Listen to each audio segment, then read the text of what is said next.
Halo, jumpa lagi dengan Koki Resto Edukasi Digital Indonesia.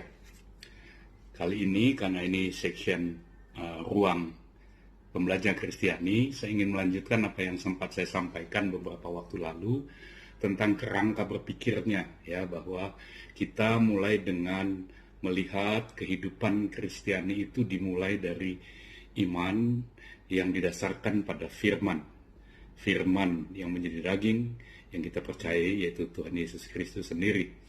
Kemudian firman yang kita pegang sebagai kitab Alkitab sekarang menjadi pegangan, dan itu yang menumbuhkan firman. Dan kemudian di bagian luarnya kita menggunakan karunia umum yang Tuhan berikan kepada semua manusia, dari kesadaran, hati nurani, kemudian imajinasi dan kehendak bebas yang membuat kita harus bertanggung jawab terhadap apa yang kita lakukan. Kemudian dengan kerangka itulah kita menjadi gereja Tuhan dengan tritugas panggilannya, yaitu menjadi saksinya, dan supaya kesaksian kita efektif, kita harus sebagai satu kesatuan tubuh Kristus itu bersekutu bersama dan memiliki pelayanan, ya, diakonia, sikap melayani. Nah, itu kita selesaikan di dalam, saya sebut itu 3 lingkaran awal. Nah, di lingkaran yang keempat, kita bicara tentang langkah-langkah, proses-prosesnya. Nah, saya sudah merumuskan 8 langkah itu di dalam pergulatan pikiran saya rangkum dari perjalanan sejak tahun 84, kegelisahan-kegelisahan yang kemudian mengental, mendapat wujud yang lebih konkret di tahun 98 sampai tahun 2000 saya menulis Manusia Pembelajar, dan kemudian setelah 20 tahun ini bulan Juni 2020 mendapat kejelasan lebih lanjut tentang pemahaman langkah-langkah apa yang harus diambil sebagai pemimpin yang otentik, sebagai pemimpin gereja juga, ya.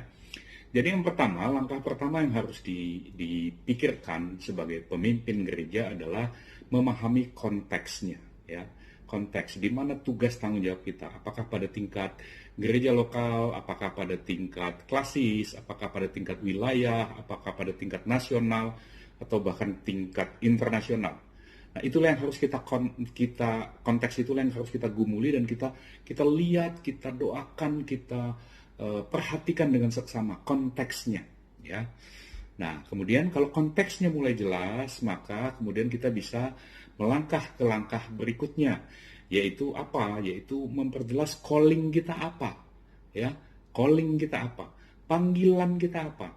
Nah, panggilan ini biasanya kita jabarkan mengikuti pengenalan terhadap kekuatan-kekuatan kita, entah itu kita sebut talenta, pemberian, bakat, atau apapun kekuatan-kekuatan sebagai sebagai tubuh Kristus, sebagai gereja Tuhan, sebagai gereja lokal, sebagai satu komunitas orang percaya. Tetapi kalau kita melihat kelemahan-kelemahan kita, termasuk dosa-dosa kita, kesalahan-kesalahan kita, ya, kita gumuli begitu rupa. Jadi ini kita melihatnya dari dalam. Nah, tools bagaimana melakukan mengakses pada tingkat personal, organisasional itu sedang kita siapkan dalam proses ini. Kalau yang pertama tadi tentang konteks itu kan juga kita lihat challenge, apa tantangannya, apa brutal facts yang mungkin harus kita hadapi. Kemudian apa opportunity-nya, apa peluang-peluangnya, apa kesempatan yang Tuhan bukakan. Nah, itu berkaitan dengan outside-nya, kan. Nah, kalau soal calling ini berkaitan dengan inside-nya kita, gitu ya. Jadi dari sesuatu di luar sana, kita masuk ke dalam diri kita menggumuli panggilan kita. Itu 2 langkah pertama. Langkah yang ketiga adalah kompas. Yang saya maksud dengan kompas adalah pengenalan terhadap nilai-nilai yang perlu kita tonjolkan, principles, ya, sesuatu yang menjadi fundamen, mercusuar yang jadi patokan dalam kita bertindak, semacam God's law, ya, hukum-hukum Tuhan yang harus kita perhatikan, natural laws misalnya, hukum-hukum alam yang Tuhan sudah beritahukan kepada kita untuk jadi pegangan-pegangan kita dalam melangkah menjaga arah kita. Itu yang ketiga. Yang keempat adalah vision, ya. Kita menggunakan eye of spirit, eye of mind, ya, pembaruan budi seperti diceritakan dalam Roma 12 misalnya, ya. Saya belajar dari para pendeta, dari romo-romo yang menjelaskan filsafat-filsafat pikiran seperti ini bertahun-tahun silam, yang kemudian saya lihat inilah waktunya untuk kita menggunakannya secara baik, yaitu menggunakan mata batin, mata spiritual kita, melihat dengan cara Tuhan melihat misalnya. Dan kemudian kalau kita punya penglihatan seperti itu, dia pasti bersifat futuristik, ya, bersifat ke depan. Kalau di dalam kisah kitab suci kita kenal itu sebagai kita memiliki peran profetik, ya, memprediksi, mengatakan sesuatu yang akan terjadi. Dan kalau apa yang kita katakan tidak terjadi, itu disebut false prophet, ya. Jadi nabi palsu, gitu kan. Ada keributan beberapa waktu lalu tentang orang yang mengatakan begini tapi tidak terjadi, ya. Kalau memang Tuhan yang menggerakkan, tidak ada yang tidak terjadi, pasti terjadi, ya. Jadi kalau yang dari Tuhan itu original, pasti terjadi. Jadi kita lihat bagaimana kita menggumuli itu, menggumuli vision itu menjadi kenyataan, gitu ya. Itu yang keempat. Yang kelima, dalam pergumulan terhadap vision itulah kita melakukan sharing. Sharing ini kita lakukan tentu dengan berkomunikasi, ya, communicating, connecting, dan kemudian understanding. Jadi ketika kita berkomunikasi, kemudian kita terkoneksi, terhubung dengan orang-orang tubuh Kristus yang lain, bagian-bagian yang lain, intelektual, pastor, orang-orang yang memiliki harta dan sebagainya, berbagian dan kemudian kita share sehingga terjadilah understanding. Ada pemahaman sehingga mereka saling hand in hand mengulurkan tangan supaya pekerjaan besar ini memang kita lakukan bersama-sama, karena tidak ada yang mampu melakukannya, ya. Tuhan di depan dan kita mengikuti dari belakang. Sepanjang kita mengikuti dari belakang, kita hanya menginjak bekas jejak yang Tuhan tinggalkan, maka keberhasilan dari sebuah gerakan seperti itu adalah 100%, bukan 90%, bukan 99%, 100%. Karena kepastian kemenangan itu sepasti kepastian kemenangan Tuhan Yesus sendiri di Golgota. Tidak dipahami oleh dunia ini, tetapi itulah kemenangan yang besar sekali, kemenangan atas dosa, kemenangan atas maut kemudian di dalam kebangkitannya. Jadi itu bukan kekalahan, itu bukan cerita sedih, itu cerita kabar baik, bukan? Nah, kita hanya perlu mengikuti itu. Kalau kita mengikuti itu, jelas keberhasilan itu sepasti matahari terbit dari timur, ya. Jadi itu hal yang berkaitan dengan yang kelima, sharing. Dalam proses sharing mungkin kita akan juga melangkah ke langkah yang keenam, yaitu recruiting. Mengajak orang terlibat, berkolaborasi, collaborating, memberdayakan di mana perlu, empowering, dan membagi tugas, task sharing. Ini bagian yang ke-6, ya, recruitment. Itu perlu skills macam-macam.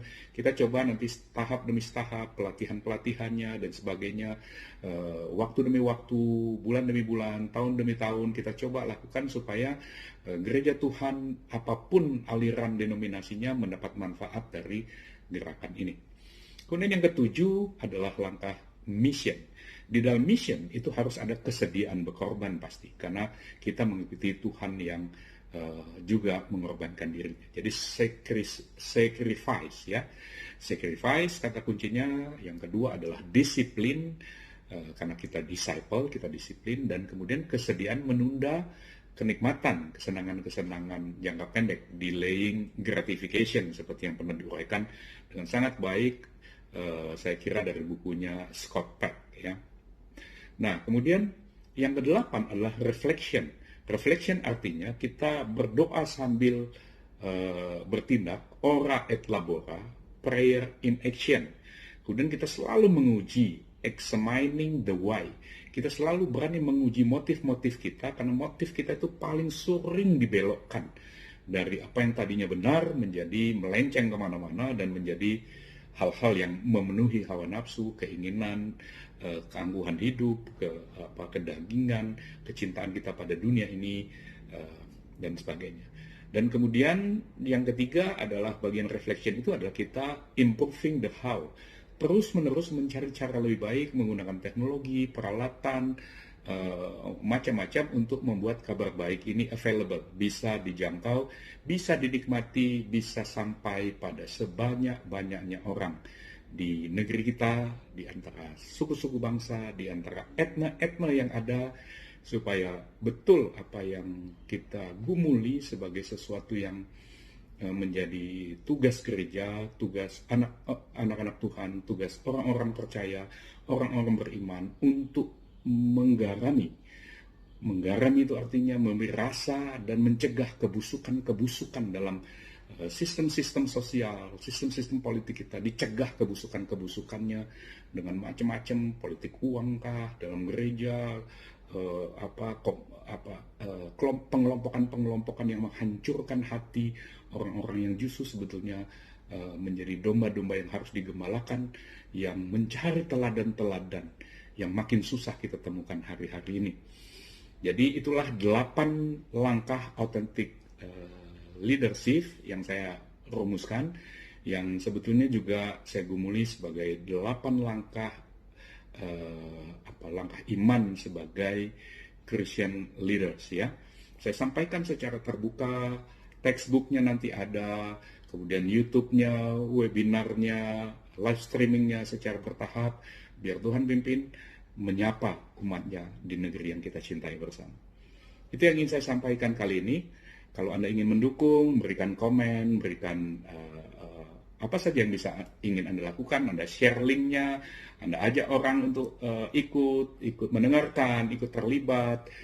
Semua itu dukungan-dukungan itu bukan buat saya, bukan juga buat gerakan ini, tetapi kita lakukan untuk Dia yang memiliki gereja, yang memiliki hidup kita. Itu yang saya ingin sharingkan kali ini. Terima kasih sudah bersabar mendengarkannya. Kita jumpa lagi dalam kesempatan yang akan datang. Salam gerakan sila pertama. Saya Andreas Sareva.